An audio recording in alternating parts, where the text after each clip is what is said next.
aquí en Espacio de Libros y en esta ocasión nos acompaña Luis Quintana Tejera.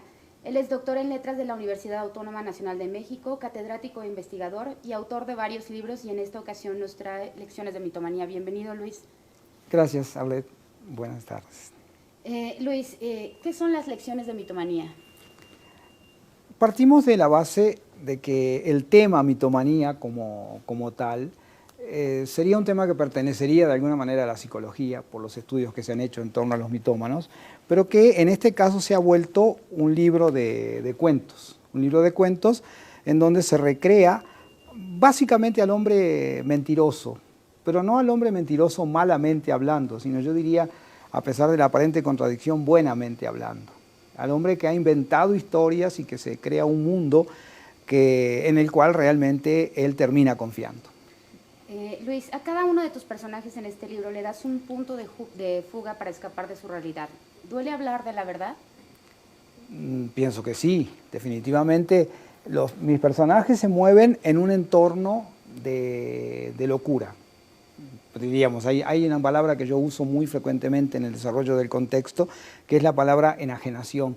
Los personajes están enajenados, de una forma u otra están enajenados, ¿no?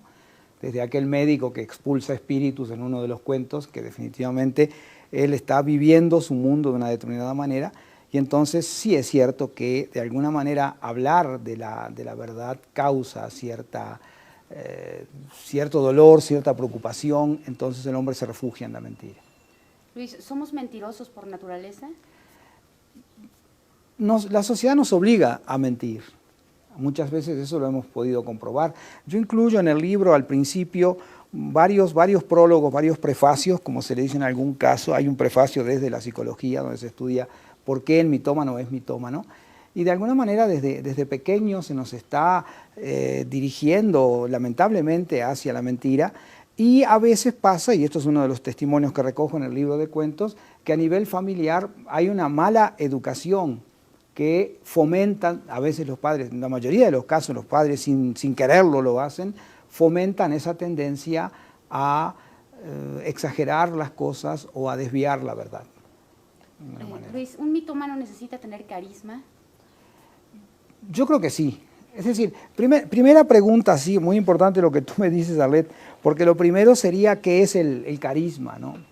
El carisma, yo lo digo en un libro que todavía no he publicado, que estoy escribiendo, que el carisma más parece ser un atributo diabólico que un atributo divino, porque ha tenido, me recordaba en esa novela que estoy componiendo, un carismático que fue Kennedy, es decir, hablábamos de él, otro carismático que fue Juan Pablo II, y parecería una irreverencia decir que el carisma de Juan Pablo II sería diabólico, pero de alguna manera ese carisma es un atributo que escapa a nuestra limitación, a nuestro contexto propiamente dicho. Entonces creo que el mitómano necesita el carisma, porque es parte de lo que hay en el Decálogo. Se dice, por ejemplo, que el mitómano debe saber mentir y él debe creerse esas mentiras. Entonces la primera condición es esa, y la segunda condición es que si es carismático, mucho mejor, y que creo que tendría que serlo necesariamente. Luis, Don Quijote, o sea, un gran mitómano. Es un ejemplo, yo lo tomo como referencia desde el prólogo escrito por mí en el libro. Hablo de Cervantes y hablo de Don Quijote, porque entiendo que Don Quijote es el ejemplo máximo de mitomanía. Lo ha desarrollado así.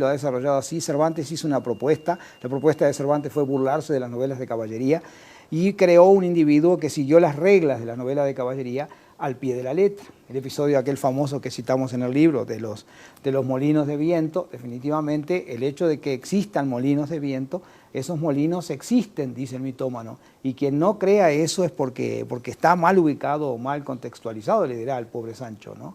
Entonces pienso que Don Quijote es uno de los ejemplos de mitomanía más recurrente, literariamente más señalado, ¿no? Por eso en el Decálogo yo menciono a Cervantes como uno de los maestros en el terreno de la mitomanía.